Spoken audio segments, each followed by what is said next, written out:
دو بھائی تھے، ایک پرہیزگار دوسرا بدکار۔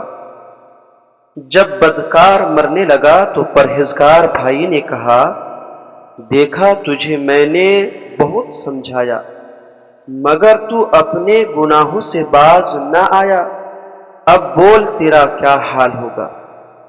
اس نے جواب دیا کہ اگر قیامت کے روز میرا رب میرا فیصلہ میری ماں کے سپرد کر دے تو بتاؤ کہ ماں مجھے کہاں بھیجے گی، دوزخ میں یا جنت میں؟ پرہیزگار بھائی نے کہا کہ ماں تو واقعی جنت میں ہی بھیجے گی۔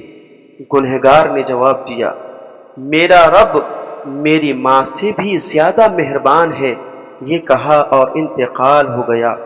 بڑے بھائی نے خواب میں اسے نہایت خوشحال دیکھا، مغفرت کی وجہ پوچھی، کہا مرتے وقت کی اسی بات نے میرے تمام گناہ بخشوا دیے۔ حضرات، واقعی اللہ تعالی کی رحمت بہت بڑی ہے۔ زبان سے نکلا ہوا ایک لفظ مغفرت کا سبب بھی ہو سکتا ہے اور ہلاکت کا بھی۔ حدیث پاک میں ہے، رسول اللہ صلی اللہ تعالی علیہ وسلم نے فرمایا کہ کوئی شخص اچھی بات بول دیتا ہے، اس کی انتہا نہیں جانتا، یعنی اسے خبر نہیں ہوتی کہ یہ بات جو میں بول رہا ہوں اللہ کے نزدیک کیسے عظیم الشان ہے، یوں ہی بول دیتا ہے۔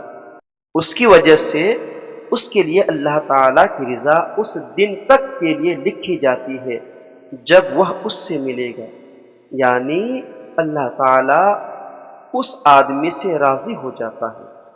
اور ایک آدمی بری بات بولتا ہے جس کی انتہا نہیں جانتا، یعنی اسے خبر نہیں ہوتی کہ یہ بات جو میں بول رہا ہوں کتنی بری بات ہے، یوں ہی بول دیتا ہے، جس کی وجہ سے اللہ تعالیٰ اس آدمی سے ناراض ہو جاتا ہے۔